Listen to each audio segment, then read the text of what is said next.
Today we've gathered, as you know, to discuss the nation's regional commissions and the integral role that they play in strengthening our communities, our workforce, and our infrastructure. We're going to hear from testimony from our bipartisan panel of witnesses representing 5 different regional commissions: the Delta Regional Authority, the Denali Commission, the Northern Border Regional Commission, the Southeast Crescent Regional Commission, and the Southwest Border Regional Commission. To our witnesses, Dr. Wiggins, Dr. Clyburn Reed, Mr. Saunders. You pronounce your name Saunders, don't you? We have a fellow on our team here who pronounces his name Sanders. So try not to confuse him. I'm sure you do. Mr. Sanchez, Juan Sanchez, and Ms. Fenton, right? Thank you all for joining us. Good to see you. For those who may not be familiar with our regional commissions, let me just start by discussing what our regional commissions do and why your work is important. Our nation's federal regional commissions are federal-state partnerships that Congress has created over a period of time, starting in the 1960s to implement community and economic development strategies in some of our most disadvantaged communities. Our regional commissions work closely with the Economic Development Administration, federal government level, in order to build durable regional economies throughout the United States of America. One might ask, why is this mission important? And to answer that question, let's paraphrase President Abraham Lincoln, who once said that the role of the federal government is to do for the people what they cannot do for themselves. And this is what the regional commissions attempt to do every day when they provide financial resources and partner with state governments to help communities prosper. Working hand in glove with the Economic Development Administration, our regional commissions are reinvigorating some of America's most distressed regional economies.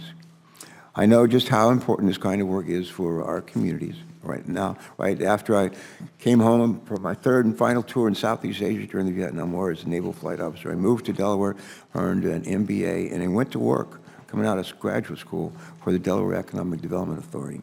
And although I worked there for less than a year, this experience has helped influence almost every part of my career since then, including my time as governor of the state of Delaware. When I was privileged to serve as governor of Delaware, a job that Senator Capito's father once held, not in Delaware, but in West Virginia, more jobs were created then in Delaware than any other 8-year period in the history of our state. In truth, though, I didn't create a single one of those jobs as governor. Governors don't create jobs. Senators don't create jobs. And regional commissions, as we're going to be honest, don't create them either. What we do together and what we need to do is to create a nurturing environment for job creation and job preservation throughout America. The work of our regional commissions, from workforce development and infrastructure improvements to promoting access to capital and broadband deployment, is necessary in order to create that nurturing environment. Today, we look forward to hearing what regional commissions are doing well and what improvements might help these agencies work even more effectively in order to enable disadvantaged communities to recover and to thrive.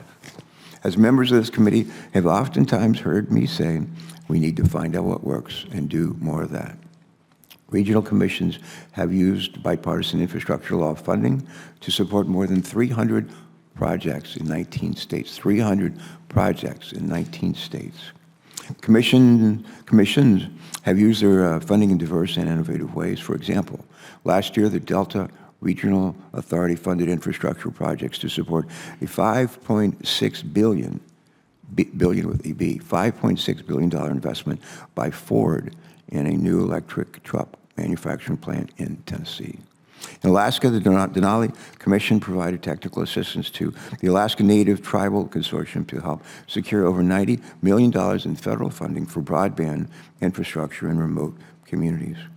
And earlier this year, the Northern Border Regional Commission awarded a pre-development grant to a Vermont community which, once completed, will enable the private sector to create over 125 mixed-income housing units in an area facing a major housing crisis. As our colleagues will recall, in March, this community unanimously passed legislation to reauthorize each of our regional commissions that are represented before us here today, as well as the Economic Development Administration. Enacting this legislation bill, this reauthorization bill, into law is a crucial part of the work we must do in order to ensure that our regional commissions can continue to support economic growth in communities of all sizes throughout our country. In fact, this legislation would also create 2 new regional commissions, the Mid-Atlantic Coast Regional Commission and the Southern New England Regional Commission. In closing, let me just say that we look forward to hearing more today from our witnesses about the impact that our regional commissions are having in communities both large and small. And I look forward to working with our colleagues on this committee to ensure that our regional commissions have the tools and the resources that they need in order to support economic development and enable communities across our country to succeed.